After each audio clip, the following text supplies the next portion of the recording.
உலகில் மிக மிக கவனம் பெற்றிருக்கும் விஷயம் மோடியின் உக்ரைன் பயணம். மோடி வெளிநாடு செல்வது விஷயமல்ல, மிக மிக உக்கிரமான பதற்றமான நேரத்தில் அவர் உக்ரைன் செல்வதுதான் விஷயம். 3ஆம் ஆண்டாக நடக்கும் உக்ரைன் போரில் பெரும் திருப்பம் ரஷ்யாவுக்குள் உக்ரைன் புகுந்தது. இப்போது ரஷ்யாவிடம் உக்ரைனின் அணு உலை ஒன்றும் உக்ரைனிடம் ரஷ்ய அணு உலை ஒன்றுமாக சிக்கி நிலைமை கலைபெறமாகிவிட்டது. புட்டினுக்கும் வேறு வழி இருப்பதாக தெரியவில்லை. உக்ரைன் ரஷ்யாவினை விட்டு விலகினால் ரஷ்யா உக்ரைனில் இருந்து வெளியேறும் என்பதை நோக்கித்தான் ஆருடங்கள் செல்கின்றன. இன்றைய தேதியில் உக்ரைனும் ரஷ்யாவும் நம்பகமான பேச்சுவார்த்தைக்கு தயார். ஆனால் யார் தலைமையில் என்பதுதான் மகா சிக்கல். சீனாவுக்கு இதை செய்ய பெரும் விருப்பம். அப்படியே தான் மிகப்பெரிய வல்லரசு என்னும் இடத்தை பிடித்து விடலாம் என்பது கணக்கு.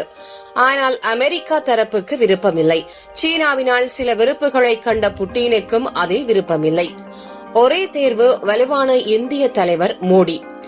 மோடி உலக அரங்கில் இப்போது மிக மிக வலுவானவரும் மதிக்கப்படுபவருமான தலைவர். அவர் சொல்லுக்கு பெரும் மதிப்பு உண்டு. ரஷ்யாவால் தவிர்க்க முடியாத நாடு இந்தியா. புட்டின் புன்னகை பூக்க விரும்பும் ஒரே தலைவர் மோடி என்னும் வகையில் ரஷ்யாவின் தேர்வும் இந்தியாவே. உக்ரைனை பொறுத்தவரை அதன் தேர்வும் இந்தியாதான். வேறு எந்த நாட்டுக்கும் அந்த சக்தியும் சந்தர்ப்பமும் இல்லை. உக்ரைனும் உணர்ந்திருக்கிறது. கடந்த வருடம் முதலே இந்தியா மத்தியஸ்தம் செய்ய வேண்டுமென உக்ரைன் கேட்டுக்கொண்டது. இன்னும் பல நாடுகளும் கேட்டுக்கொண்டன. இந்நிலையில்தான் கடந்த மாதம் ரஷ்யா சென்று வந்தார் மோடி.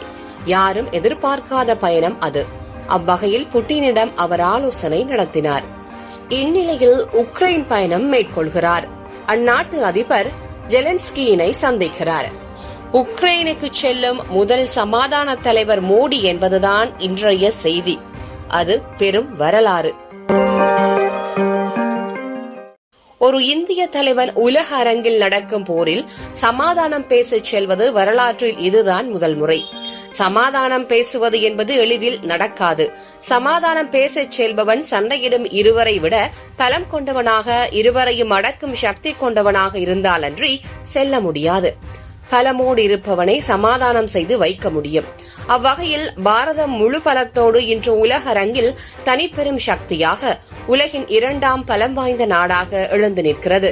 உலகில் அமெரிக்காவுக்கு அடுத்த சக்தி வாய்ந்த நாடு என்னும் இடத்தை இந்தியா பெரும் நேரம் இது.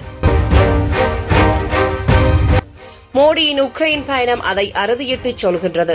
தேசிய கொடி கம்பீரமாக உலக அரங்கில் பறக்கச் சொல்கின்றது.